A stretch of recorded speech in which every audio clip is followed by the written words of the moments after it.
नमस्कार दोस्तों, आज इस वीडियो के अंदर इलाहाबाद यूनिवर्सिटी का फुल रिव्यू करने वाले हैं। ये एक जेन्युइन रिव्यू रहने वाला है क्योंकि हमारे साथ जो गेस्ट हैं वो खुद एक एडवोकेट हैं एंड इलाहाबाद यूनिवर्सिटी से पास आउट हैं। इस वीडियो के बाद आपको कोई दूसरी वीडियो देखने की कोई जरूरत नहीं पड़ेगी, मैं आपको प्रॉमिस करता हूं। बट एक प्रॉमिस आपको करना पड़ेगा, वो ये इस वीडियो को लास्ट तक देखिएगा एंड इसको शेयर करिएगा उनके साथ जो इलाहाबाद यूनिवर्सिटी में एडमिशन लेने का सोच रहे हैं। तो चलिए वीडियो को शुरू करते हैं। आज हम डिस्कस करने जा रहे हैं इलाहाबाद यूनिवर्सिटी के बारे में, ठीक है। और ये हमारा जो रिव्यू रहने वाला है बिल्कुल जेन्युइन रिव्यू रहेगा क्योंकि हमारे साथ जो स्टूडेंट हैं वो खुद इलाहाबाद यूनिवर्सिटी से पास आउट हैं, ठीक है। आपके बहुत सारे क्वेश्चन, जैसे इन्होंने कौन सा एंट्रेंस एग्ज़ाम दिया था, उसमें इनके कट ऑफ क्या रही होगी एंड हॉस्टल लाइफ वगैरह, अटेंडेंस का क्या सीन है एंड बहुत सारे डाउट हम इस वीडियो के अंदर क्लियर करने जा रहे हैं, ठीक है। तो सबसे पहले स्टार्ट करते हैं इंट्रोडक्शन से। जो आप प्लीज़ थोड़ा इंट्रोडक्शन दे दीजिए अपना। हेलो अंकुश, मैं हूँ Rohit Chaturvedi. Hello. Advocate Allahabad high court और मैं स्टूडेंट रहा हूँ, एलुमनाई हूँ इलाहाबाद यूनिवर्सिटी का। तो मतलब आपने कौन सा एग्ज़ाम दिया था मतलब इलाहाबाद यूनिवर्सिटी में एंट्रेंस के लिए? मेरी यहाँ पे पहले 2022 तक एग्जाम एयू अपना कंडक्ट कराता था, लॉ एडमिशन टेस्ट LAT। और अब जो एडमिशंस होते हैं वो CUET के बेसिस पे होते हैं। CUET UG होता है, CUET PG होता है। तो जो LLB होता है वो LLB PG में आता है, तो CUET PG का एग्जाम कंडक्ट कराता है LLB एंट्रेंस के लिए। अच्छा। उससे एडमिशंस होते हैं। तो इसकी मतलब इस एग्ज़ाम के लिए जो एलिजिबिलिटी क्राइटेरिया वगैरह होता है वो कैसा रहता है? मतलब एलिजिबिलिटी क्राइटेरिया कोई भी आपके पास ग्रेजुएशन हो, 45% मार्क्स हो ग्रेजुएशन में, एनी ग्रेजुएशन। Okay okay. आप इस एग्जाम में बैठ सकते हैं फॉर्म फिल करके। नहीं, बट LLB के लिए मैं पूछ रहा हूँ, मतलब उसमें कोई भी ग्रेजुएशन कर लें उसके बाद LLB कोई भी ग्रेजुएशन, आपके पास BA है, BSc है, BCom है, BTech है, BCA है, कोई भी डिग्री हो, any graduation, 45% marks in any discipline यहाँ एलिजिबिलिटी है इसकी। तो किसी में भी आपकी ग्रेजुएशन हो, तो आपकी इसमें क्या मार्क्स आए थे इस एग्जाम में? एंट्रेंस की कट ऑफ बेस करती है अटेंडेंस पे, कितने लोगों ने एग्जाम दिया है। जिस समय मैंने एग्जाम दिया था कोविड का टाइम था, उस समय काफी स्टूडेंट बैठे थे, 2 महीने तक यहाँ पे एग्जाम वो फॉर्म फिल करवाए थे यूनिवर्सिटी ने। तो लगभग कम से कम 15,000 के अप्रॉक्स स्टूडेंट बैठे थे और अब जो है वो 7,000 8,000 के लगभग रहते हैं। तो मेरा कट ऑफ उस समय 172 कट ऑफ गया था आउट ऑफ 300 मार्क्स में, जो पहले एग्जाम कंडक्ट होता था इलाहाबाद यूनिवर्सिटी के। और जनरल कैटेगरी 178 मार्क्स मेरे जनरल कैटेगरी और मेरे 178 मार्क्स थे। तो फिर आपने लॉ क्यों चूज करा? मतलब आपने क्या डिसीजन लॉ के बेस पर लिया? लॉ डिसीजन, क्योंकि लॉ हमें बहुत सारे राइट्स एंड ड्यूटीज के बारे में बताता है। मेरी BA पॉलिटिकल साइंस से रही है, तो मैं चाहता था कि लॉ परस्यू करूं आगे। ठीक है। जो एग्ज़ाम दिया था आपने CUET वगैरह, जो भी अभी एग्ज़ाम वगैरह है, इनका डिफ़िकल्टी लेवल क्या रहता है? डिफिकल्टी लेवल मॉडरेट रहता है। इलाहाबाद यूनिवर्सिटी का बहुत टफ नहीं रहता है। अगर अपन BHU की तरफ से DU की तरफ जाएंगे तो वो थोड़ा सा डिफिकल्ट, क्योंकि वहाँ पे अपीयरेंस ऑफ स्टूडेंट ज़्यादा रहती है। और वहाँ भी अब CUET बेस्ड पे होने लगा है। वो पहले भी BHU अपना अलग कंडक्ट करवाती थी, दिल्ली यूनिवर्सिटी अलग, जामिया मिलिया इस्लामिया अलग, अलीगढ़ मुस्लिम यूनिवर्सिटी, सारे यूनिवर्सिटीज के अलग अलग एग्जाम कंडक्ट होते थे। अब सिर्फ आपको एक ही एग्जाम देना है, CUET PG का एग्जाम। और CUET PG एग्जाम में आपकी लॉ का भी कोई क्वेश्चंस नहीं आता उसमें जनरल क्वेश्चंस आते हैं आपके। मैथ रहेगी, रीजनिंग रहेगी, इंग्लिश रहेगी और करंट अफेयर्स और GK थोड़ी बहुत जो भी होती है, पॉलिटी, वो आती है। लॉ का कोई क्वेश्चंस नहीं रहेगा उसमें। पहले क्या है, जब यूनिवर्सिटी अपना एग्जाम कंडक्ट करवाती है तो किसी यूनिवर्सिटी का लीगल रीजनिंग भी पूछते थे, लीगल एप्टीट्यूड पूछते थे, लीगल मैगजीन्स से रिलेटेड क्वेश्चंस आते थे। लेकिन अब ऐसा नहीं है, सारी यूनिवर्सिटी का एक ही सिलेबस है, एक ही पढ़ना है आपको, तो काफी आसान हो सकता है। अब बात कर लेते हैं थोड़ा अटेंडेंस के बारे में। तो वहाँ पर अटेंडेंस बहुत स्ट्रिक्ट रहती है या फिर प्रॉक्सी वगैरह मतलब लग जाती है? अटेंडेंस का यहाँ पे ट्रेडिशनल यूनिवर्सिटीज है तो बहुत ज़्यादा इशू नहीं क्रिएट करते हैं, क्योंकि यहाँ के जो प्रोफेसर भी हैं वो भी जानते हैं कि अपने जुडिशरी की प्रिपरेशन, सभी लोग कोचिंग भी कर रहे होते हैं, हाई कोर्ट में इंटर्नशिप भी शुरू कर देते हैं।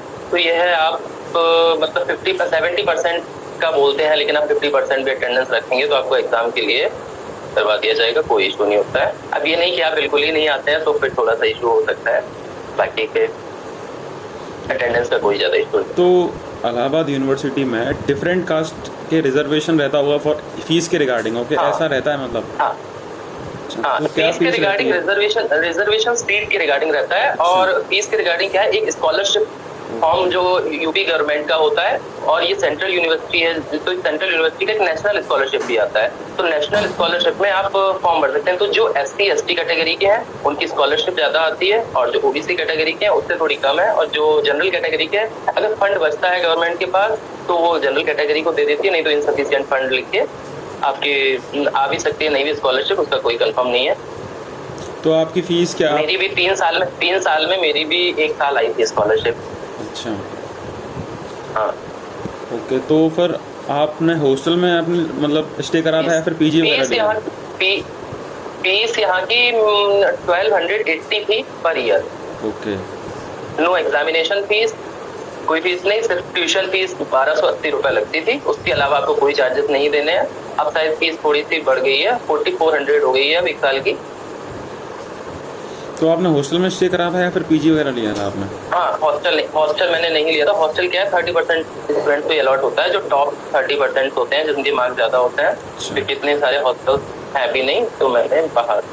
PG वगैरह इजीली अवेलेबल रहती है कॉलेज के पास? PG इजीली अवेलेबल रहते हैं, बस ये थोड़ा कॉस्टली पड़ जाते हैं। हॉस्टल रहता है तो हॉस्टल की फीस आपकी 15,000 फीस है। उसके बाद मेस चार्ज 2000 पर मंथ देना होता है आपको। तो और जो अगर आप रूम लेके बाहर रहते हैं या PG में रहते हैं तो वहाँ आपको लगभग 6000 के अप्रॉक्स स्टे एंड फूड पड़ जाता है। ओके। तो अब थोड़ा इंटर्नशिप वगैरह के बारे में जानते हैं कि मतलब कैसा क्या वहाँ पर आपको ऑन कैंपस अपॉर्चुनिटी मिलती हैं या फिर ऑफ कैंपस आपने करा मतलब? हाँ, ये थोड़ा सा ड्रॉबैक्स है यहाँ पे, ये मैं बता देना चाहूंगा। क्योंकि BA LLB का यहाँ पे 2 कोर्सेज चलते हैं, BA LLB और 3 year LLB।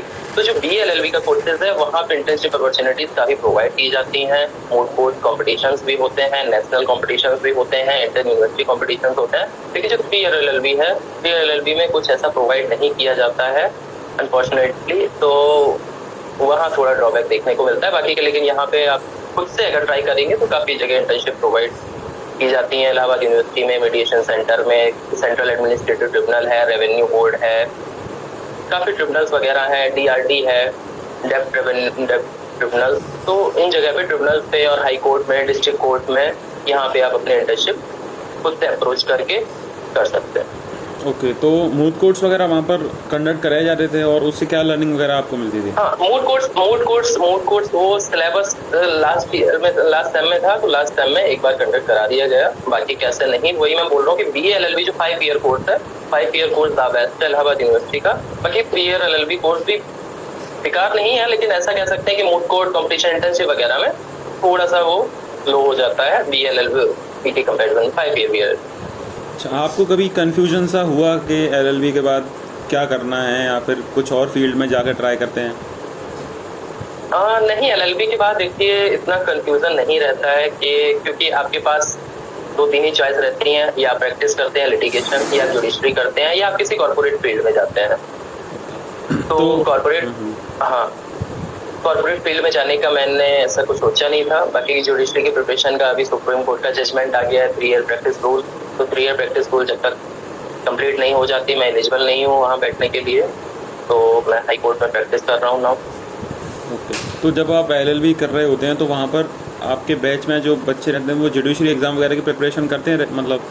More often judiciary के एग्जाम की प्रिपरेशन कर रहे होते हैं सब। अभी भी प्रिपरेशन काफी कर रहे हैं, और क्लास के साथ भी आप कर सकते हैं प्रिपरेशन।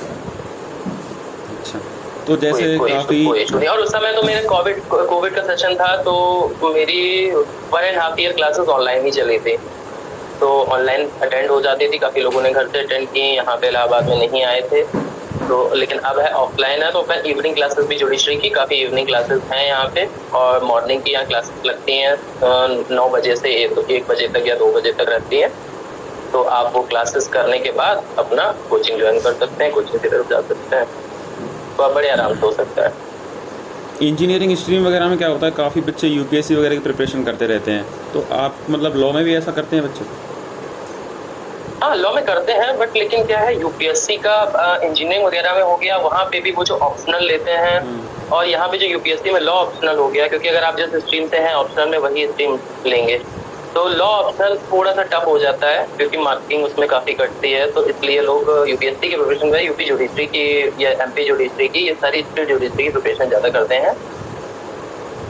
और यूपीएससी की अगर कोई करता भी है तो वो सब्जेक्ट स्विच कर लेता है, लॉ ऑप्शनल तो नहीं लेता है, क्योंकि लॉ ऑप्शनल बहुत वास्ट है। क्योंकि यूपीएससी की प्रिपरेशन करना, पूरा जीके जीएस को कवर करना, उसके बाद लॉ को पूरा कवर करना, तो काफी टफ है। तो कैंपस का एनवायरनमेंट कैसा है? जो बच्चे नए जा रहे होते हैं कॉलेज में, ठीक है, तो रैगिंग वगैरह का थोड़ा स्पेशली बताइए। नहीं, रैगिंग तो बिल्कुल भी नहीं होती है, बिल्कुल भी रैगिंग नहीं होती। अगर आप हॉस्टल में जाएंगे तो हॉस्टल में थोड़ा सा आपको महसूस होगा, वो भी मतलब इतनी रैगिंग नहीं है वहाँ पे। लेकिन कॉलेज में अगर आप क्लासेस के लिए जा रहे हैं, वहाँ पे 0% रैगिंग है, कोई इशू नहीं है रैगिंग का। बहुत अच्छे से आप रह सकते हैं, बहुत अच्छा एनवायरनमेंट है यहाँ का। सारे सीनियर्स बहुत अच्छे हैं, जूनियर्स बहुत अच्छे हैं, जूनियर्स भी बहुत रिस्पेक्ट करते हैं सीनियर्स की। और सीनियर्स भी अगर आपको कहीं मिल जाएंगे चाय की टपरी पे, तो आपको चाय पिलाए बिना नहीं जाएंगे। तो यहाँ का सीनियर जूनियर का रिलेशन बहुत अच्छा है, बहुत। तो अब थोड़ा सा स्टूडेंट स्पेसिफिक क्वेश्चन करते हैं। इलाहाबाद यूनिवर्सिटी से कुछ और अच्छे कॉलेजेस बताइए लॉ करने के लिए। इलाहाबाद यूनिवर्सिटी से अच्छे एलएलबी के लिए first of all national law university. National law university में 5 ईयर कोर्स होता है सिर्फ, लेकिन कुछ नेशनल लॉ यूनिवर्सिटी जैसे NLSIU बेंगलोर और NLU उड़ीसा ने अभी शुरू किया है, 1 साल हुई है शायद से, तो वहाँ भी 3 ईयर कोर्स शुरू हो गया है। बाकी के सारे NLUs हैं, वहाँ 5 ईयर कोर्स होता है। आपको 12th के बाद ही क्लेट का एग्जाम देना होगा। क्लेट के एग्जाम देने के बाद आपकी रैंक बनेगी, उस रैंक से आपको NLUs अलॉट होंगे, जो भी NLU आपको अलॉट होता है। सबसे फर्स्ट वो हो गया। उसके बाद आपके पास हो गए ऑप्शन, अगर आप CUET का एग्जाम देते हैं तो CUET में अगर बेस्ट ऑप्शन देखें तो आप दिल्ली यूनिवर्सिटी चॉइस कर सकते हैं पहले, फिर बनारस हिंदू यूनिवर्सिटी चॉइस कर सकते हैं। उसके बाद देन आप इलाहाबाद यूनिवर्सिटी, बाकी की और अलीगढ़ यूनिवर्सिटी हो गई, जामिया मिलिया इस्लामिया यूनिवर्सिटीज हो गई। मध्य प्रदेश में अपनी है डॉक्टर हरी सिंह गौर यूनिवर्सिटी, सेंट्रल यूनिवर्सिटी काफी रेप्यूटेड यूनिवर्सिटी है, वो चॉइस कर सकते हैं। देन उसके बाद महाराष्ट्र MSCET का एक एग्जाम होता है। वहाँ पे गवर्नमेंट लॉ कॉलेजेस जो महाराष्ट्र के हैं काफी अच्छे हैं लॉ कॉलेजेस, वहाँ के अपनी काफी सुप्रीम कोर्ट के जस्टिस हुए हैं। तो MSCET का एग्जाम देके आप 3 ईयर लॉ या 5 ईयर लॉ वहाँ से परस्यू कर सकते हैं। देन उसके बाद आपके प्राइवेट कॉलेजेस हो गए, सिम्बायोसिस हो गए, MIT हो गए, लॉयड कॉलेज हो गए, इन कॉलेजेस से आप लॉ परस्यू कर सकते हैं। तो MIT वगैरह या फिर सिम्बायोसिस चूज़ करना सही रहेगा या फिर इलाहाबाद यूनिवर्सिटी चूज़ करना सही रहेगा? वो आप पे डिपेंड करता है कि आप अगर सिम्बायोसिस और MIT की फीस अफोर्ड कर सकते हैं तो देन आप सिम्बायोसिस और MIT की तरफ जाएं।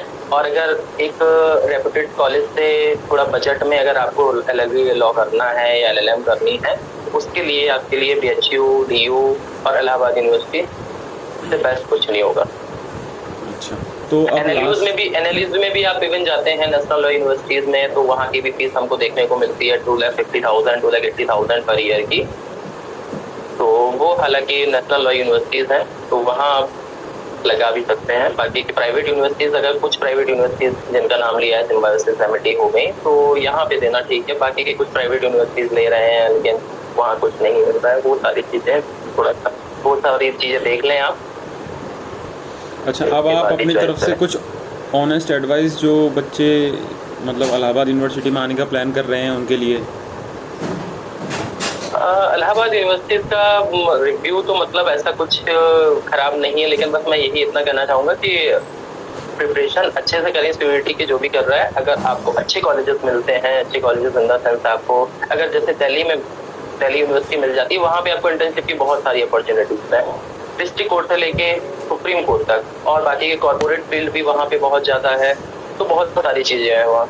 उसके बाद अगर आपको नहीं मिलता है तो इलाहाबाद यूनिवर्सिटी भी आप चॉइस कर सकते हैं। LLB की और जुडिशरी की प्रिपरेशन, बहुत सारे जजेस यहाँ से निकले हैं, बहुत जुडिशरी के अभी यहाँ पे 26 को अभी एलुमनाई मीट होने वाला है, वहाँ पे 4 चीफ जस्टिस आने वाले हैं यहाँ पे, जो यहीं के एलुमनाई रहे हैं इलाहाबाद यूनिवर्सिटी के।